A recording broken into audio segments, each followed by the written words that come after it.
서로 축복하겠습니다. 기쁨을 회복합시다. 당신의 교회는 세상에서 가장 좋은 교회입니다. 한 번 더 축복합니다. 오늘도 주님을 만납시다. 할렐루야. 오늘은 기쁨을 회복시켜 주소서 29번째 시간입니다. 오늘은 하나님의 마음을 시원하게 해드리자 라는 제목으로 하나님의 말씀을 전하도록 하겠습니다. 올 여름에는 무더위가 일찍 찾아오기도 했고요. 예년과는 다른 모양의 날씨가 연일 이어지고 있습니다. 아침 저녁으로는 굉장히 시원한데 낮에는 그 열기가 참 대단했습니다. 오죽하면 많은 사람들이 우리나라의 날씨가 이제 동남아시아의 날씨처럼 변하고 있는 게 아니냐라고 일구동성으로 말하고 있습니다. 다행히 요 며칠 동안 비가 좀 와서 이전보다 시원해졌고요. 가뭄에도 도움이 됐지만 비가 오지 않을 때는 확실히 이 더위의 강도가 장난이 아닙니다.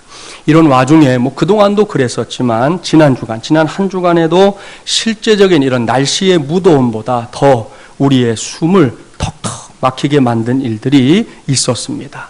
지난 21일 오후에 청주에서 6살짜리 남자아이가 이불에 덮여 숨진 채 발견되는 끔찍한 사건이 일어났습니다. 알고 보니 이 사건은 30대인 이 아이의 엄마가 남편과 다투고 나서 이 자기의 감정을 다스리지 못해 자신의 손으로 아들을 죽인 사건이었습니다. 어제 새벽에 이 여인이 자수를 했다고 하는데요. 당시 아파트 CCTV를 보면 아이를 죽인 이 엄마가 모자 꾹 눌러 쓰고 아무런 일도 없다는 듯이 아파트를 빠져나가는 모습이 그대로 녹화가 됐고요. 나가서는 자기 남편에게 내가 아들을 죽였다, 네 아들 내가 죽였다 하고 문자까지 보냈다고 합니다.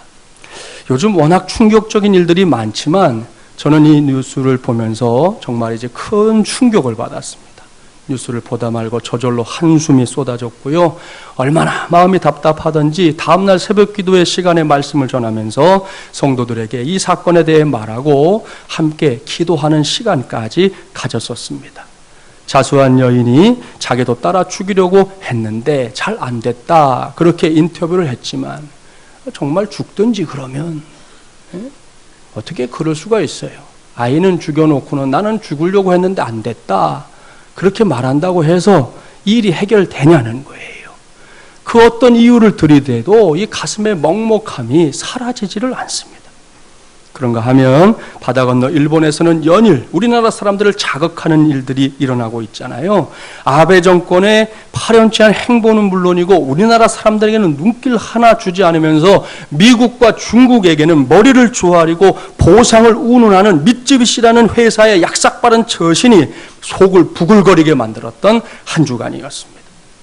사랑하는 마주물리랑 가족 여러분 보십시오. 하나같이 짜증나는 일들입니다. 화나는 일들입니다. 분노가 느껴지기도 합니다. 이런 생각 속에 잠겨 있다가 저는 문득 하나님을 떠올리게 되었습니다. 하나님께서 선하신 뜻으로 창조한 세상이 이렇게 말도 안 되게 돌아가고 있는 것을 보면서 하나님의 마음은 어떠실까? 우리가 봐도 이렇게 답답하고 화도 나고 어떨 때는 이거 어떻게 해야 될지 안절부절 못하게 되는 이런 상황들을 하나님을 보시면서 어떤 마음을 갖고 계실까? 분명한 것은 하나님의 마음도 아프다는 거지요. 날이 갈수록 죄가 창궐하는 이 세상을 보면서 얼마나 고심이 많으실까? 노아의 시대를 떠올리지 않을 수 없는 그런 생각도 하게 되었습니다. 그런저런 생각에 잠겨 있다가 저는 이번 여름 사역의 주제를 붙잡았어요. 그것을 오늘 전하는 말씀의 제목으로 삼은 것입니다. 하나님의 마음을 시원하게 해드리자. 할렐루야. 늘 말씀드리지만 이런 말씀들이 구호 하나로 다 이루어지는 것이 아닙니다. 한번 그래 볼까 생각하면서 두 주먹 불끈 쥔다고 해서 턱 이루어지는 것도 아닙니다. 가만히 있지 말고 움직여야 합니다. 부지런히 행동해야 합니다. 무엇보다 우리에게 주시는 말씀 붙잡고 그 말씀대로 살기 위해 몸부림을 쳐야 합니다. 그래야 할 때 진정으로 하나님의 마음을 시원하게 해드리는 우리 모두와 우리 교회가 될 줄 믿습니다. 이를 위해 저는 오늘 여러분과 함께 몇몇 사람들을 좀 만나보려고 합니다. 성경 봉독 시간에 확인한 대로 그들은 스데바나, 부두나도, 아가이고입니다. 이들은 고린도 교회를 섬기는 사람들이었어요. 우리가 마중물 예람 교회를 섬기듯 말입니다. 고린도 교회에 대해서는 할 말이 참 많습니다. 간략하게 말씀드리면 고린도 교회는 지금까지 세상에 존재했었던 교회들 가운데 가장 골치가 아픈 교회, 가장 문제가 많았던 교회입니다. 그런데 그런 교회 안에도 좀 남다른 사람들, 하나님께서 주목하시는 사람들이 있었다는 겁니다. 제가 볼 때 이들이야말로 당시에 오늘 전하는 말씀의 제목처럼 하나님의 마음에 시원함을 안겨드렸던 사람들이었음에 틀림없습니다. 이러한 사실을 염두에 두고 이제부터 그들의 삶이 어떤 삶이었는지 하나씩 살펴보도록 하겠습니다. 첫 번째로 그들은 섬김의 삶을 작정한 사람들이었습니다. 본문 15절, 16절 함께 봉독해 볼까요? 15절, 16절입니다. 형제들아, 스데바나의 집은 곧 아가야의 현 열매요 또 성도 섬기기로 작정한 줄을 너희가 아는지라. 내가 너희를 권하노니 이 같은 사람들과 또 함께 일하며 수고하는 모든 사람에게 순종하라. 아멘. 할렐루야. 여기서 우리는 스데바나와 그의 동역자들이 어떤 사람들이었는지 확인할 수 있습니다. 그들은 다름 아닌 다른 성도들을 섬기는 일에 있어서 아주 특출난 사람들이었습니다. 그저 나 아닌 다른 사람들 조금만 섬겨줘도요, 그것만으로도 칭찬받을 만한 일입니다. 그런데 사도 바울이 평가하는 이들의 삶은 그 정도의 수준을 이미 훌쩍 뛰어넘고 있었다는 거지. 바울은 그들이 다른 사람들을 섬기는 일에 대해서만큼은 마음을 단단히 먹은, 아예 작정까지 하고 나선 사람들이다, 그렇게 소개하고 있습니다. 얼마나 귀한 사람들입니까? 저도 여러분도 이런 사람들이 내 주변에, 우리 주변에 있다고 한번 생각해 보세요. 그들 때문에 무더위에 지쳐있고 무더운 세상에 지쳐있는 우리의 마음도 시원함을 얻을 수 있을 겁니다. 여기서 이들이 보여주고 있는, 이들이 행동하고 있는 섬김은 우리 주님 예수님의 삶이요 가르침이었다는 거, 우리가 다 알고 있지 않습니까? 마가복음 10장 45절 아실 거예요. 인자가 온 것은 섬김을 받으려 함이 아니라 도리어 섬기려 하고 자기 목숨을 많은 사람의 대속물로 주려 함이니라. 아멘. 주님은 이 말씀대로 살았습니다. 최근 우리 사회에서 관심을 모으고 있는 것 가운데 하나가 섬김의 리더십입니다. 그렇다면 섬김의 리더십이 무엇입니까? 섬김의 리더십은 자신을 내세우지 않고 봉사와 헌신으로 남을 존중하면서 자연스럽게 권위를 얻는 리더십을 가리킵니다. 그러니까 내 권위를 내가 세우려고 막 애쓰는 게 아니에요. 다른 사람들을 잘 섬겨주고 다른 사람들을 위해서 최선을 다했더니 저 사람들이 나의 권위를 인정해 주게 되는 것, 그것이 섬김의 리더십입니다. 얼마나 귀한 것입니까? 이러한 섬김의 리더십을 논할 때 가장 먼저 말해야 할 분은 뭐니 해도 우리 예수님이지요. 마가복음 10장 45절 말씀에서 이미 섬김의 리더십이 무엇인지를 분명하게 말씀하신 예수님입니다. 그러한 예수님의 말씀은 예수님의 삶 속에서 그대로 드러나는 실제적인 사건들이었습니다. 가장 대표적인 사건이 뭔지 아실 거예요. 세족식 사건이지요. 예수님께서 제자들의 발을 씻어주신 이 세족식 사건은 눈꽃만큼도 가장된 사건이 아니었습니다. 의도된 사건, 뭔가를 계획하고 앞으로 다가올 유익을 위해서 행하신 일도 아니었다는 겁니다. 그렇게 사는 것이 우리 예수님에게는 그냥 삶이었어요. 섬김의 삶 말입니다.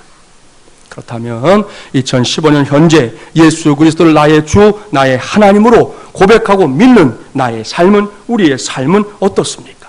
섬김이라는 단어가 내게도 우리에게도 익숙한 단어입니까? 그저 문자로서만이 아니라 실제적인 삶으로 섬김이라는 단어가 익숙하냐 하는 질문입니다. 여기서 제가 사진 한 장을 보여드릴게요. 이 사진은 한 공중파 방송국의 녹화 현장을 보여줍니다. 보니까 교복을 입은 것 같지요? 한 여학생이 녹화 도중에 신발끈이 이렇게 풀어졌어요. 누구든 이런 상황이 되면 얼른 신발끈을 묶으려고 할 거 아닙니까? 이 친구도 그랬습니다. 보이는 대로 이 친구가 신발끈을 다시 묶어야지 하고는 몸을 깊이 숙여서 이제 끈을 묶으려고 했습니다. 그런데 그때 한 사람이 나타났어요. 이 친구가 신발끈을 묶기 편하게 해주려고 아이디어가 돋보이는 행동을 하고 있습니다. 좀 더 크게 볼까요? 자, 자기의 발을 들어 올렸습니다. 그리고 자기의 발등 위에다가 이 여학생의 발을 올리게 한 거예요. 그런 다음에 조금만 수그린 채, 아까와는 비교도 할 수 없죠. 아까는 깊이 수그려야 됐지만 조금만 수그린 채 신발끈을 묶을 수 있도록 도와준 겁니다. 이렇게 여학생의 수호천사가 돼준 사람은 다름 아닌 그 프로그램의 MC였던 유재석 씨였습니다. 아마도 지금 대한민국에서 유재석 씨를 모르는 사람은 없을 겁니다. 명색이 국민 MC 아닙니까? 개그맨으로 활동할 때만 해도요, 그다지 주목받지 못했던 유재석 씨가 지금은 유느님이라고 불릴 정도로 대단한 인기를 누리고 있습니다. 그 비결이 뭐냐? 다름 아닌 섬김의 리더십 때문입니다. 이건 제 말이 아니고요. 서점가에 나가보면 유재석 씨의 리더십이 아예 책으로 나와 있을 정도예요. 이 사람이 그냥 우리가 볼 때 재미난 개그맨, MC 요 정도로 생각했는데 오랜 시간 동안 이 사람을 지켜보던 사람들이 그게 아니라는 걸 알게 되는 거예요. 이 사람이 갖고 있는 숨어있는 놀라운 리더십이 그 속에 있다는 걸 알게 됐는데 그 핵심이 뭐냐? 섬김의 리더십이었다는 거예요. 최근에 연예인들 가운데 인터넷 악플, 악성 댓글들 때문에 곤욕을 치는 경우들이 많지 않습니까? 유재석 씨는 그런 안티들조차 없다는 거 아닙니까? 남녀노소 할 것 없이 모든 사람들이 유재석 씨를 그냥 좋아한다는 겁니다. 그런데 여러분, 정말로 그냥 좋아하는 걸까요? 아닙니다. 유재석 씨가 거기에 걸맞은 삶을 살았기 때문이지요. 그러니까 좋아하게 되는 것이지 아무 이유도 없이 밑도 끝도 없이 좋아하게 되는 건 아니라는 거예요. 사진을 통해 확인하셨지만 이 사람은 작은 것 하나라도 놓치지 않는 매우 섬세한 섬김의 삶을 자기의 삶으로 이미 체득하고 있는 사람이라는 것입니다. 사랑하는 마리물리랑 가족 여러분, 이러한 삶은 사실 저와 여러분 같은 그리스도인들의 삶이어야 합니다. 왜요? 예수님이 그렇게 사셨으니까요.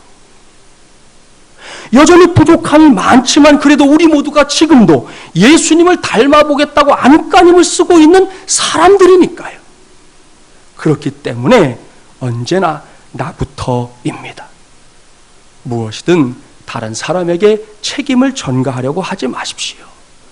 누구 때문에 하니 못하니, 누구 때문에 되니 안 되니 그런 말들 하지 말자는 겁니다. 무조건 내가 먼저입니다.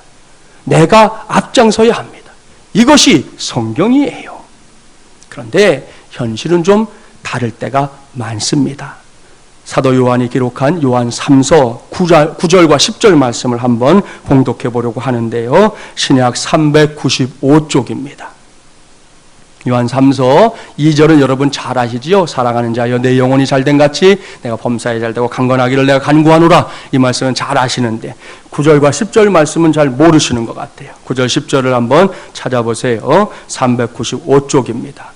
우리를 경고해 주는 말씀인데요. 9절과 10절 함께 봉독해 보겠습니다. 내가 두어 자를 교회에 썼으나 그들 중에 으뜸되기를 좋아하는 디오드레베가 우리를 맞아들이지 아니하니 그러므로 내가 가면 그 행한 일을 잊지 아니하리라.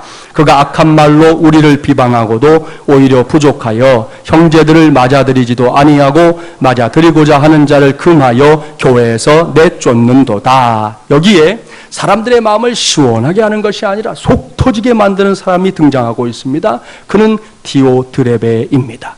이 사람이 하고 있는 짓을 좀 보세요. 당시에는 도시를 이렇게 순회하면서 복음을 전하던 전도자들이 있었습니다. 이런 사람들이 복음을 전하다 보면 처음 예수라는 이름을 듣지도 못했던 그런 사람 만날 때도 있지만 이미 예수를 믿은 사람들 만날 수도 있잖아요. 우리도 지금 전도하다 보면 예수 믿지 않는 사람도 만나지만 믿는 사람들도 만나지 않습니까? 그러니까 이 사람들이 다니다 보니까 예수 믿는 사람들을 만날 때가 있었어요. 그때 이 요한 3서를 받은 교회와 성도들은 그 전도자들을 잘 섬기려고 했던 겁니다. 자기의 집에 모셨습니다. 그리고 잠자리도 제공해주고 먹을 것도 제공해주고 힘내서 복음 전하는데 열심히 해주세요. 저희는 기도하겠습니다. 이렇게 서로가 좋은 분위기에서 함께 동역하는 일들이 이루어졌던 것이죠. 얼마나 귀한 일입니까? 그런데 디오드레베를 보십시오. 그런 일을 자기가 못하는 거야 어떡하겠어요? 얼마든지 그럴 수 있지요. 사람마다 형편이 다른데 어려우면 못할 수 있다는 거예요. 거기까지는 우리가 다 인정할 수 있어요. 그러면 그렇게 내가 할 수 없는 것을 다른 사람이 하면 우리는 어떻게 해야 될까요? 짜증내야 할까요? 씩씩거려야 할까요? 열받아서 뚜껑 열리고 그래야 될까요? 아닙니다. 모두 아닙니다. 여러분, 기뻐해야지요. 칭찬해야지요. 잘했다, 잘했다. 나도 해야 했는데 내가 형편이 여의치 못해서 그걸 못했는데, 아이고 당신이 해주니까 너무 고맙다, 너무 잘됐다, 너무 기쁘다, 이래야 하는 거 아니겠습니까? 그러면 모두가 기뻐할 수 있는 거예요. 꼭 내가 해야만 기쁜 게 아니거든요. 얼마든지 기뻐할 수 있는데, 고약한 디오드레베는 전혀 다른 선택을 했다는 것이죠. 그는 자기가 못하는 건 남도 못해야 직성이 풀리는 사람입니다. 다른 사람이 잘하는 건 눈 뜨고 볼 수 없는 그 속이 밴댕이 속을 가진 그런 인물이었던 것이죠. 대개 이런 사람은요, 자기 얼굴이나 이름을 내세울 수 있는 자리라면 눈에 불을 켜고 찾아가지만, 좀 힘들고 어려움이 예상되는 곳이나 내가 이렇게 힘을 써야 하고 노력해야 할 그런 자리는 아예 거들떠 보지도 않습니다. 이런 유형의 사람들 우리 살면서 만나는 거 그렇게 어려운 일 아니에요. 사랑하는 마주물리란 가족 여러분, 저도 여러분도 섬김의 삶을 살고자 할 때 이것을 조심해야 합니다. 뭔가를 하면서 내가 이것도 하고 저것도 한다고 내세울 것도 없고요. 내가 못하는 건 너도 한대, 이런 고약한 생각이나 마음도 가지지 말아야 합니다. 뭔가를 할 때, 그럴 때는 성경이 가르쳐 주잖아요. 겸손함으로 하는 겁니다. 그러면 하나님 앞에서 그것이 상급이 될 줄 믿습니다. 그리고 내가 미처 못할 때 내 능력이 거기에 미치지 못하거나 혹은 내가 미처 생각지도 못할 수 있잖아요. 다른 사람은 봤지만 나는 잘 보지 못하는 것을 누군가가 했을 때, 그럴 때는 함께 기뻐해주면 되는 겁니다. 스데바나와 부두나도 그리고 아가이고가 바로 그런 사람들이었습니다. 그러니 이들을 지켜보는 우리 하나님의 마음이 얼마나 시원했겠습니까? 오늘 이후에는 저와 여러분이 꼭 그 대열에 합류하게 되기를 주님의 이름으로 축복합니다.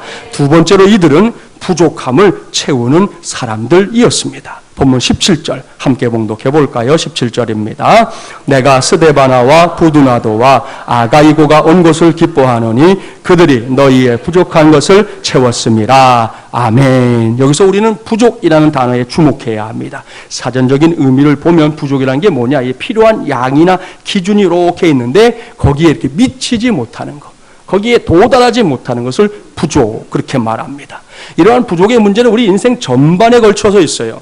제가 이 점에 있어서는 이미 중요한 사실을 알려드린 적이 있었다고 기억을 합니다. 그것은 우리가 살고 있는 이 세상이 매우 넓고 넓은 세상임에도 불구하고요, 그냥 혼자서 100점짜리인 인생을 사는 사람은 없다라는 사실입니다. 아울러 혼자서 100점을 맞을 수 있는 길도 없습니다. 그렇습니다. 홀로 있는 것 가운데 100점짜리 시험지는 있어요. 아이들이 시험 보고 여러분이 무슨 시험 봤을 때 100점짜리 시험지는 있지만 100점짜리 인생은 결코 없습니다. 그리고 그런 인생이기 때문에 그런 인생에 행하는 일 가운데에도 홀로 100점을 받을 수 있는 일은 없다는 것입니다. 이것도 제 말이 아니에요. 하나님의 말씀인 성경의 선언입니다. 로마서 3장 10절 말씀을 보면 구약 성경을 인용하면서 이렇게 선언하고 있어요. 의인은 없나니 한 사람도 없도다. 이것이 성경의 선언입니다. 쉽게 말씀드리면 이 세상에는 100점짜리 인생, 죄송하지만 단 한 사람도 없다 하는 말씀입니다. 물론 이 세상에는 여전히 스스로 100점짜리이고 싶어 하는 인생들이 있습니다. 또한 스스로 나 정도면 100점짜리지 라고 착각하며 살고 있는 인생들도 있습니다. 그럼에도 불구하고 진짜 100점짜리 인생은 없다는 거예요. 단 한 사람도 없습니다. 이것을 꼭 기억해야 합니다. 그렇다면 이 문제, 그러니까 100점짜리 인생이라고는 단 한 사람도 없는 이 세상에서 저와 여러분이 100점짜리 인생을 만들 수 있는 길은 도대체 무엇일까요? 그런 길은 아예 없는 걸까요? 아니요, 있습니다. 성경이 가르쳐주고 있는 중요한 답이 있습니다. 그것이 뭐냐? 그것은 합쳐서 100점을 만드는 것입니다. 이것이 하나님의 식입니다. 믿습니까? 할렐루야. 사랑하는 마주물려란 가족 여러분, 얼마나 감사한 일입니까? 얼마나 쉽습니까? 하나님은 단 한 번도 저와 여러분에게 너 혼자서 100점 맞아봐라 하신 적이 없다는 거예요. 그것은 불가능한 일이라는 것을 하나님도 아십니다. 그래서 어떻게 하셨느냐? 두 사람이 합쳐서 100점 만들어라. 세 사람이 합쳐서 100점 만들어라. 네 사람이 합쳐서 100점 만들어라. 이것이 하나님의 방법입니다. 한번 해볼까요? 자기 옆에 있는 짝꿍 한 사람 정해보세요. 그 성도를 물끄러미, 너무 또렷하게 보지 마시고 좀 부드러운 눈으로 물끄러미 쳐다보십시오. 그 성도의 점수가 몇 점으로 보입니까? 자, 예를 들어서 그 성도가 지금 점수 후하게 드릴게요. 80점짜리 인생이다. 이렇게 생각하겠습니다. 그러면 그 성도를 바라보는 내가 얼마만 보태주면 되는 거예요? 20점만 보태주면 되는 거예요. 예? 그러면 100점이 되는 겁니다. 보십시오. 너무나 쉬운 산수 아닙니까? 그런 의미에서 축복하겠습니다. 부족함 때문에 고민하지 마십시오. 내가 채워주겠습니다. 할렐루야. 이것이 성경이 가르쳐주는 내용이에요. 며칠 전에 전 세계 사람들에게 큰 감동을 준 일이 있었습니다. 이 친구, 지금 화면에 나오죠. 이 친구는 에비라는 4살짜리 소녀입니다. 누가 봐도 반할 만큼 사랑스럽고 예쁜 친구지요. 제 옆에 있으면 제가 아이고 이쁘다 하고 안아줄 만한 그런 친구예요. 그런데 이 친구는 이제 4살밖에 안 되는데 벌써 몇 년째 혈액암으로 투병 중입니다. 얼마나 힘들고 아프겠습니까? 어른들도 참 감당하기가 어려운데 이 어린 아이가 암 투병을 하고 있으니 참 기가 막힐 노릇이에요. 그런데 어느 때부터인가 이 애비에게 큰 힘이 되는 사람이 생겼습니다. 그는 남자 간호사인 지금 화면에 나오는 매트 히크링이라고 하는 사람이에요. 남자인데 이제 간호사예요. 우리나라도 요즘 남자 간호사들이 드문드문 보이는데 미국 같은 경우는 많이 있거든요. 이 매트가 애비를 정성을 다해 돌봤습니다. 물론 간호사와 환자의 관계로 만났지만 아마도 매트는 그렇게만 생각하지 않은 것 같아요. 이 어린아이의 고통을 생각하고는 온 마음을 기울여 가며 애비의 투병을 도왔던 겁니다. 애비는 그런 매트가 너무 좋았습니다. 얼마나 좋았던지 제가 정말 사랑은 위대하다 생각했는데 이 매트가 자기에게 놓는 주사 있잖아요. 이 4살짜리가 그 주사는 안 아프대요. 에? 여러분 4살이면 주사 바늘만 봐도 도망가는 나이예요. 엄마 아빠가 병원 가자 그러면 울기부터 하는 애들도 있어요. 죽어도 안 가겠다고 버티는 놈들도 얼마나 많은데요. 그런데 다른 사람이 놓는 주사는 아픈데 매트가 놓는 주사는 안 아프대요. 엔돌핀이 막 쏟아지나 봐요. 어떻게 그게 안 아플 수 있어요? 아무튼 이 정도가 되다 보니 어느 순간부터 애비의 마음속에 간절한 소원이 생겼습니다. 그 소원은 매트와 자기가 결혼을 하는 것이었어요. 애비는 이러한 소원이 생기자 막 끙끙끙끙 앓다가 자기 엄마에게 다 털어놓은 거예요. 엄마 나 결혼하고 싶어요. 누구랑 결혼할 건데? 전 매트랑 결혼하고 싶어요. 나 결혼하고 싶어요. 계속해서 결혼하고 싶다고 엄마에게 이야기를 하는 거예요. 그렇게 이제 얼마간의 시간이 흘렀어요. 지난 16일이었어요. 딱 10일 됐죠. 미국 뉴욕주 올버니 병원 소아암 센터에서 결혼식이 열렸습니다. 애비의 소원을 알게 된 병원의 의사 선생님들과 간호사 선생님들이 애비의 결혼식을 직접 마련해 준 것입니다. 신부의 드레스를 입은 애비는 매트에게 달려갔습니다. 그리고는 말했습니다. 나랑 결혼해 주실래요? 예. 매트는 애비의 프로포즈를 받아들였습니다.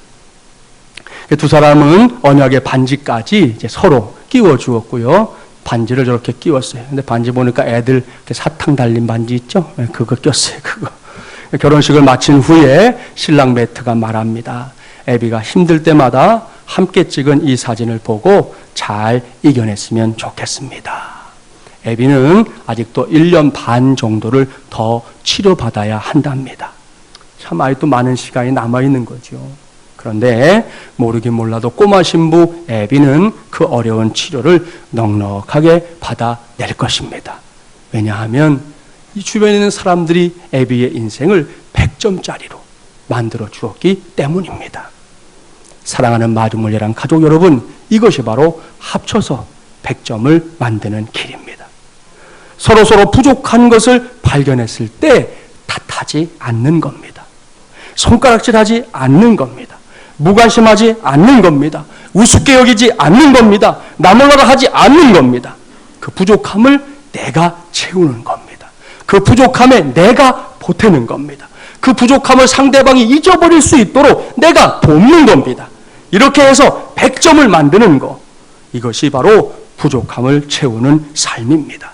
그리고 이것이야말로 하나님의 마음을 시원하게 해드리는 길인 줄 믿습니다.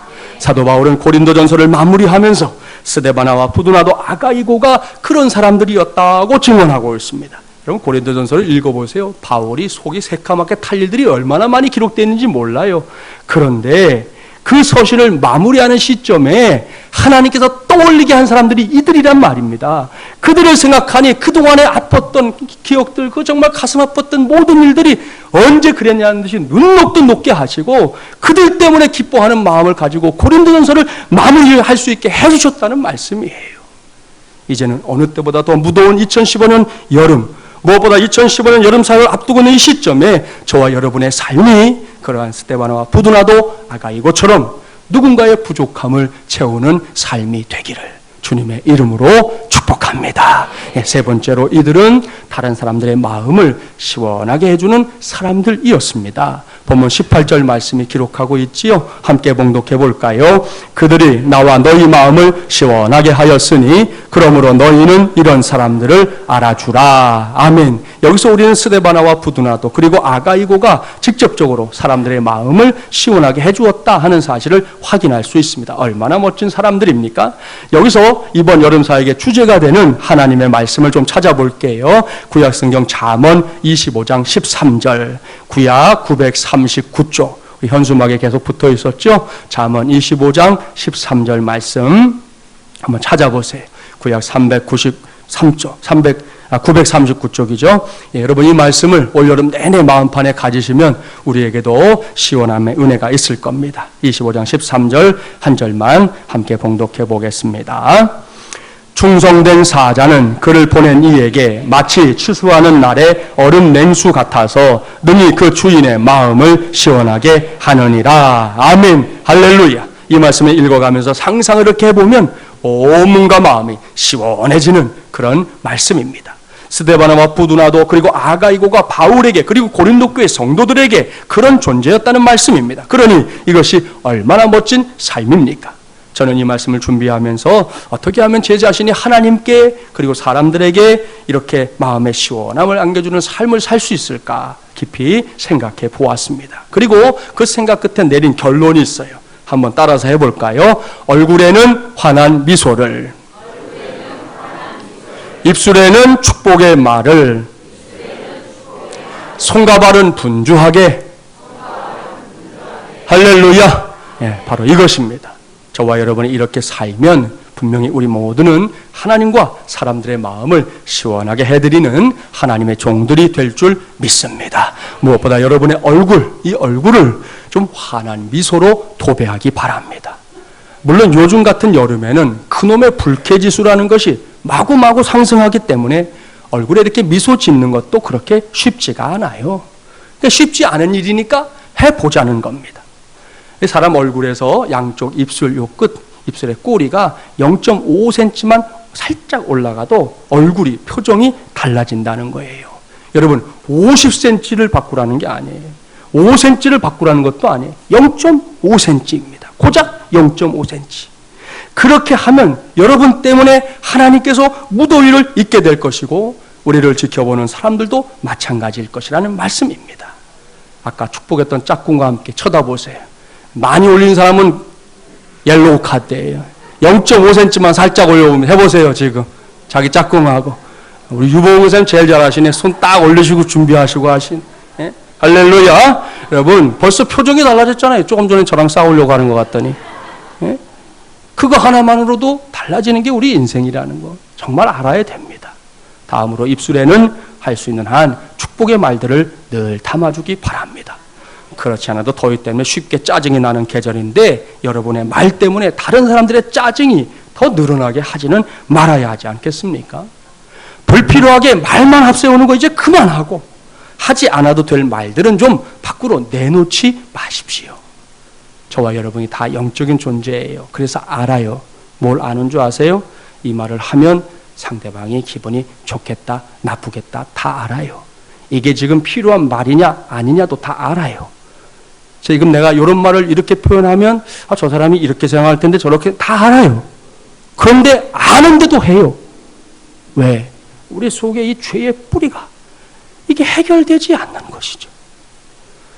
바꾸면 참 좋으련만 그게 마음대로 안 되는 게 우리의 한계니까 그래서 당부하는 거예요. 가능한 한 순화되고 다듬어진 말, 아름다운 말, 격려와 축복의 말들을 쏟아놓기 바랍니다. 그래야 할 때 저와 여러분을 만나는 사람들 모두가 이전보다 더 행복해질 줄 믿습니다. 무엇보다 요즘 같은 이 무더위에 그 마음의 시원함을 얻게 될 줄 믿습니다. 마지막으로 이 손과 발을 잘 활용해야 합니다. 여름의 무더위는 사람들을 이렇게 무기력하게 만들잖아요. 어떤 때는 정말이지 아무것도 하기 싫을 때가 있습니다. 그런데 그렇게 무기력하게 놓아두면 이 몸이라는 놈이 아이고 주인님 감사합니다. 저에게 쉴 기회를 주셨군요. 그러는 게 아니에요. 사람의 몸은 쉬게 놔두면 교만방자해져요. 그래서 더 편한 것만 찾아요. 조금 더 어려워지는 걸 견디질 못해요. 자꾸만 사람을 처지게 만들어요. 우리 몸이 그렇게 생겨 먹었어요. 그렇기 때문에 할 수 있는 한 우리의 손과 발을 분주하게 사용할 필요가 있는 것이죠. 여러분 이렇게 처져 있는 사람 보면 복장이 터지나요? 안 터지나요? 집에서 아이들이 아무것도 안 하고 막 퍼질러 있어요. 기분 좋아요? 안 좋죠? 열받아서 이런 분들 있죠? 예? 육두문자 날리는 분들은 없겠죠? 예? 하여튼 그렇잖아요. 복장이 터지는 일이에요. 그러지 말자는 거죠. 어디선가 봉사와 섬김의 자리에서 여러분을 찾습니까? 주저하지 말고 나서십시오. 하나님께서 그 봉사와 섬김을 통해 큰 복을 허락해 주실 줄 믿습니다. 제가 직접 확인하지는 못했지만 스데바나와 부두나도 그리고 아가이고가 바로 이렇게 살았을 겁니다. 적어도 이와 비슷한 삶을 살았을 거예요. 그래서 그들 때문에 많은 사람들이 시원함을 얻었던 것입니다. 이제는 우리 모두가 그렇게 살 수 있기를 바랍니다. 물론 저 바깥 세상은 이러한 우리의 결단은 우리의 삶을 뒤흔들어 놓으려고 할 겁니다. 때마다 우리를 흔들어 놓으려고 하거든요. 거기에 굴하지 말아야 할 것입니다. 여기서 글을 하나 소개할게요. 이 글을 쓴 청년은 자신이 퇴근할 시간 즈음에 경험했던 일을 이제 소개하고 있어요. 그날 일기예보에도 없었던 비가 요즘처럼 막 쏟아져 내렸대요. 사람들이 이제 비를 피하기 위해서 막 허둥지둥 뛰지 않았겠어요? 이 청년도 비를 피하기 위해서 어느 건물에 좁은 이 처마 밑으로 이렇게 뛰어 들어갔습니다. 그런데 그곳에는 이미 이 청년과 같은 처지에 놓인 한 청년, 그러니까 이 글을 쓰고 있는 청년이 아닌 다른 청년이 서 있었습니다. 빗방울이 더 굵어지자 할아버지 한 분을 시작으로 중년 아저씨가 한 분, 그리고 아주머니가 한 분, 이렇게 5사람이 비좁은 곳 틈으로 끼어들었습니다. 작은 처마 밑에 금방 사람들이 꽉 찬 거지요. 그리고 비는 금방 그칠 것 같지 않았습니다. 그런데 갑자기 뚱뚱한 아줌마 한 분이 이 가련하기 짝이 없는 대열에 덥석 뛰어들었습니다. 아주머니가 그 큼지막한 덩치로 처마 밑 대열에 끼어들자 그 바람에 맨 먼저 와 있던 청년이 얼떨결에 퉁 하고 튕겨나간 거예요. 그림이 그려지시죠? 어떤 상황인지. 그 청년이 비를 맞으면서 어이가 없다는 표정으로 처마 밑에 있는 사람들을 쭉 훑어봤어요. 그때 모두들 딴 척하고 딴 데 보고 모르는 척하고 이러고 있는데 그 세 번째 있던 할아버지가 한마디를 하신 거죠. 젊은이, 세상이란 게 다 그런 거라네. 그 소리에 청년은 할아버지를 물끄러미 쳐다보더니 길 저쪽으로 뛰어갔습니다. 한 4, 5분쯤 지났을까요? 아까 그 청년이 비에 흠뻑 젖은 채로 비닐 우산 5개를 옆구리에 끼고 나타났습니다. 그리고는 사람들에게 하나씩 자기가 사온 비닐 우산을 건네주었습니다. 그리고는 그 청년이 입을 열었습니다. 세상은 절대 그런 게 아닙니다. 청년은 다시 비를 맞으며 저쪽으로 사라졌고 사람들은 잠시 멍하니 서 있다가 청년이 쥐어준 우산을 쓰고 총총히 제갈길을 갔다고 합니다. 그러나 세상은 다 그런 거라네 하고 말한 할아버지만은 한참 동안을 고개를 떨구고 있다가 우산을 바닥에 이렇게 내려놓고는 장대비 속으로 사라졌다고 합니다. 사랑하는 마중물이란 가족 여러분, 무슨 이야기인지 아시겠죠? 세상은 다 그런 거라고 포기하면 이 세상은 결코 바뀌지 않을 겁니다. 이런 말을 했던 할아버지는 죄송하지만 너무 큰 실언을 한 것이죠. 만일 할아버지의 말대로만 세상이 돌아가게 놔둔다면 이 세상은 연일 최고의 불쾌지수로 인해 아주 엉망진창이 되고 말 것입니다. 지금 우리가 살고 있는 세상을 보세요. 지난 주간에도 요즘에 경찰에서 보복 운전하면 단속한다, 벌금 있다, 뭐 얘기해도 지금 이 대한민국 사람들이 다 제정신들이 아니에요. 지금 예? 운전하다가 조금만 서로 감정이 어긋나면 단속이고 뭐고 상관없어요. 그때는 쫓아가서 와이퍼를 꺼내가지고 남의 차 앞을 유리를 다 때려 부수지를 않나? 여자 운전자 쫓아가서 집 앞에 가서 행포를 부리지 않나? 뭐 별일들이 다 벌어지고 있어요. 지금 제정신이 아닌 세상이 되었지 않습니까? 더 이상 이대로 놔두면 안 되는 거 아니냐는 거예요. 오늘 본문에 등장하고 있는 세 사람처럼, 그리고 조금 전에 소개했던 그 젊은이처럼 우리는 이 세상을 아주 조금씩이라도 바꿔가며 살아야 합니다. 그리할 때 우리가 사는 세상은 지금보다 훨씬 더 시원한 세상으로 바뀌게 될 줄 믿습니다. 여기까지 오늘 저는 여러분과 함께 하나님의 마음을 시원하게 해드리자라는 제목으로 하나님의 말씀을 나누었습니다.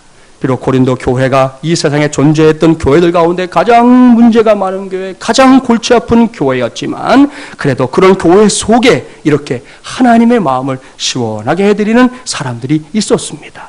그들은 섬김의 삶을 작정한 사람들이었어요. 그들은 부족함이 보이면 내가 채워야지 했던 사람들이었습니다. 그들은 다른 사람들의 마음을 시원하게 해줄 줄 아는 사람들이었습니다.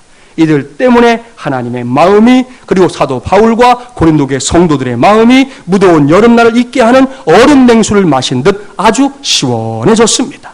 이제는 우리 차례입니다.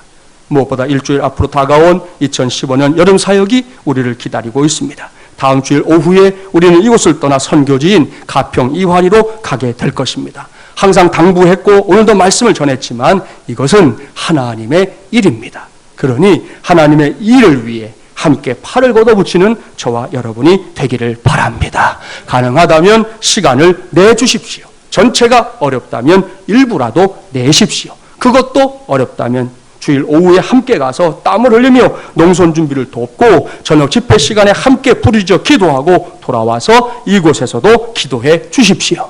오늘 말씀을 통해 만나봤던 스데바나와 부두나도 그리고 아가이고가 살아있었다면 그들 모두가 그렇게 했을 겁니다. 이제는 우리의 몫입니다. 섬김의 삶을 작정하십시오.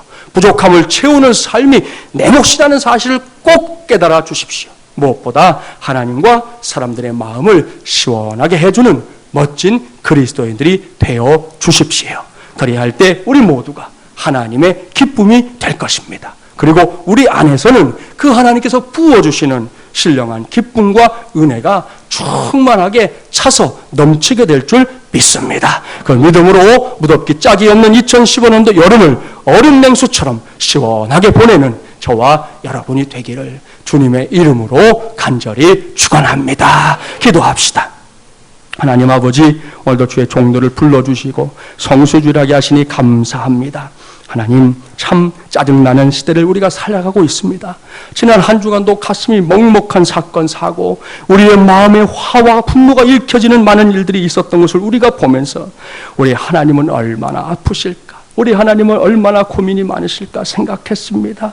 그래서 오늘 주신 말씀 준비하여 전했습니다. 하나님의 마음을 시원하게 해드릴 수 있는 우리 모두가 되게 하여 주시옵소서.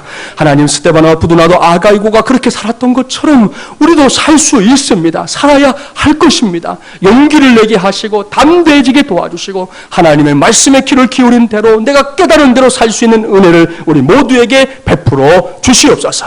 세상은 자꾸만 하나님의 뜻과는 역행하여 달려갑니다. 우리는 하나님의 뜻을 향해 달리게 도와주시고 하나님의 뜻을 세우는 주의 종들이 되게 하여 주셔서 하나님의 마음에도 이 세상 한복판에서도 시원함을 안겨드릴 수 있는 얼음 냉수 같은 하나님의 종들 다 되게 하여 주시옵소서. 예수님의 이름으로 기도하옵나이다. 아멘.